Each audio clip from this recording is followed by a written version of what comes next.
हरे कृष्णा। हम अपने आगे का श्लोक 36 श्लोक देखते हैं कि क्या क्या अर्जुन कृष्ण से क्या कहते हैं। यदि हम ऐसे अताताइयों का वध करते हैं तो हम पर पाप चढ़ेगा, अतः यह उचित नहीं होगा कि हम धृतराष्ट्र के पुत्रों तथा उनके मित्रों का वध करें। हे लक्ष्मीपति कृष्ण, इससे हमें क्या लाभ होगा और अपने ही कुटुंबों को मारकर मैं किस प्रकार से खुश हो सकता हूँ। तो इसका तात्पर्य क्या कहता है कि वैदिक आदेशानुसार जो है अताताई 6 प्रकार के बताए गए हैं। पहला अताताई कौन होता है? विष देने वाला। दूसरा, घर में आग लगाने वाला। तीसरा, घातक हथियारों से आक्रमण करने वाला। चौथा, धन लूटने वाला। और पांचवा, दूसरे की भूमि को हड़पने वाला। और छठा, पराई स्त्री का अपहरण करने वाला। ये 6 प्रकार के अताताई बताए गए हैं हमारे वैदिक आदेशानुसार। तो बताया गया कि ऐसे अताताइयों का तुरंत ही वध कर देना चाहिए। अताताइयों का तुरंत ही वध कर देना चाहिए, क्योंकि उनके वध से या उनको मारने से किसी प्रकार का कोई पाप हमें नहीं लगता। पर अताताइयों का इस प्रकार से वध करना सामान्य व्यक्ति के लिए शोभा की बात तो हो सकती है, सामान्य जो व्यक्ति हैं उनके लिए एक बहुत बड़ी बात हो सकती है, किंतु अर्जुन कोई सामान्य व्यक्ति तो था नहीं, वह एक साधु था। अतः वह साधुवत व्यवहार करना चाहता था, किंतु वह एक क्षत्रिय के लिए जो एक क्षत्रिय के लिए उपयुक्त नहीं था, क्योंकि अर्जुन साधु के साथ साथ एक क्षत्रिय भी था जो क्षत्रिय को शोभा नहीं देता।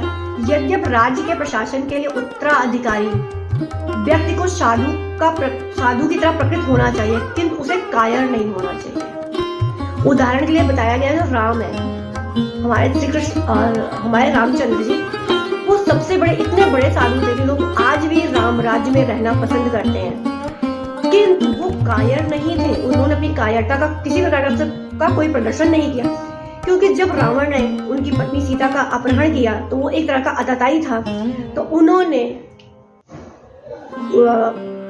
रावण का किस प्रकार से वध किया वो आज भी इतिहास में देखने को मिलता है। तो अर्जुन के जो प्रसंग हैं, जो अर्जुन ने कहा है, तो विशेष प्रकार के अताताई इस प्रसंग में या भगवत गीता के में बहुत सारे अताताइयों से उनकी भेंट होती है। जैसे कि उनके निजी पितामह होते हैं, उनके आचार्य होते हैं, उनके मित्र होते हैं, उनके पुत्र होते हैं, उनके पौत्र होते हैं। किंतु अर्जुन ने यह विचार किया कि इनके पर समान अताताइयों जैसा कट व्यवहार ना करके इसके अतिरिक्त साधु पुरुषों की तरह उन्हें क्षमा कर दिया जाए। तो साधु पुरुषों के लिए आदेश किसी राजनीतिक आपातकाल से अधिक महत्वपूर्ण होता है। इसलिए अर्जुन ने विचार किया कि राजनीतिक कारणों से स्वजनों का वध करने की अपेक्षा उनको धर्म और सदाचार की दृष्टि से उन्हें क्षमा कर देना है, क्योंकि क्षणिक शारीरिक सुख के लिए वो किसी के वध करना लाभप्रद नहीं है, क्योंकि अंततः जो सारा राज्य है उसका जो सुख है वो जब अस्थायी नहीं है, तो उसके लिए स्वजनों को मारकर जीवन के शाश्वत मुक्ति को कष्ट में क्यों डाला जाए। तो अर्जुन द्वारा जो कृष्ण को माधव या लक्ष्मीपति कह के संबोधित करना भी एक तरह का सार्थक था। वह लक्ष्मीपति कृष्ण को यह बताना चाह रहा था, वो कृष्ण से यह कहना चाह रहा था कि ऐसा काम करने के लिए प्रेरित ना करें उन्हें जिससे अनिष्ट हो, किंतु कृष्ण भी किसी का अनिष्ट नहीं चाहते थे और भक्तों का तो कदापि भी अनिष्ट नहीं चाहते थे। हमारे 37 और 38 श्लोक में बताया गया, हे जनार्दन, यद्यपि लोभ से अभिभूत चित्त वाले ये लोग अपने परिवारों को मारने या मित्रों से द्रोह करने में कोई दोष नहीं देखते, किंतु हम लोग अपने परिवार के विनष्ट करने में अपराध देख रहे हैं। ऐसे पाप कर्मों में क्यों प्रवृत्त हो। इसका तात्पर्य क्या कर रहे हैं कि क्षत्रियों से यह आशा नहीं की जा सकती है कि विपक्षी दल से युद्ध के लिए या जुए के लिए जब आमंत्रण करता है तो वो उसे मना कर सके। ऐसे अनिवार्यता में अर्जुन लड़ने से नकार नहीं सकता, क्योंकि दुर्योधन की ओर से उसे ललकारा गया था युद्ध के लिए। पर इस प्रसंग में अर्जुन जो विचार रखते हैं वो कहते हैं कि जो दूसरा पक्ष है वो उस ललकार के जो परिणाम है उसको दिखाई नहीं दे रहा है, उससे वो अज्ञान है। बट अर्जुन इस युद्ध का परिणाम जानते थे, उन्हें दिखाई दे रहा था, इसलिए वो उसको मानने के लिए बाध्य नहीं थे।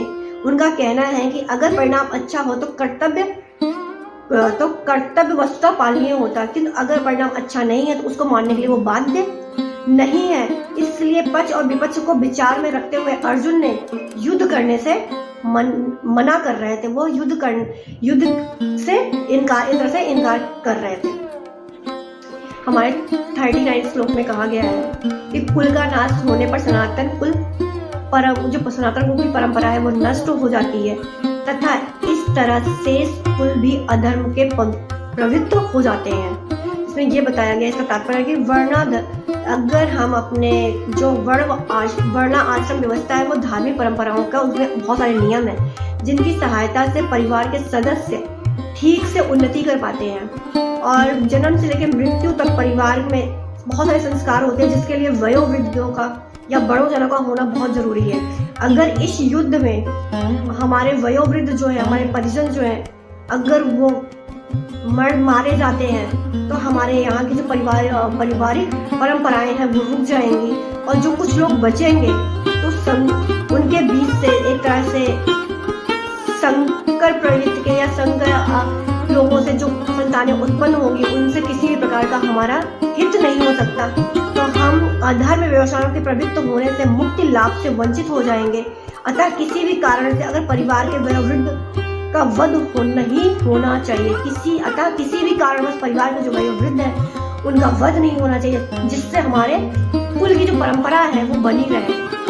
हमारे 40वें श्लोक में बताया गया कि हे कृष्ण, जब कुल में आधार प्रमुखता से होगा तो कुल की स्त्रियां भी दूषित हो जाएंगी और उनका सतीत्व का पतन से वे विष्णुवंशी और अवांछनीय संतानों को उत्पन्न होंगी। तो कहा गया जो इसका तात्पर्य क्या है, जीवन में शांति और सुख आध्यात्मिक उन्नति का मुख्य सिद्धांत मानव समाज में अच्छी संतानों का उत्पन्न होना होता है।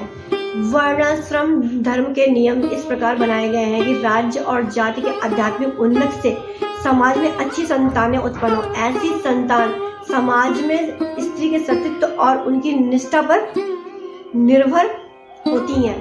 तो अगर हमारे कुल का नाश हो जाएगा, बहुत सारे लोग मारे जाएंगे, जो स्त्रियां होंगी वो स्वतंत्र रूप से घूमेंगी, स्वतंत्र रूपों से पुरुषों से मिल सकेंगी, जिससे अभ्याचारी का प्रश्न उठेगा और उनसे अवांछनीय संतानें उत्पन्न होंगी। निठल्ले लोग भी समाज में अभिचारी को प्रेरित करेंगे और इस तरह अवांछनित जो बच्चों की बाढ़ आ जाएगी, जिससे मानव जाति युद्ध और महामारी के संकट से छा जाता है।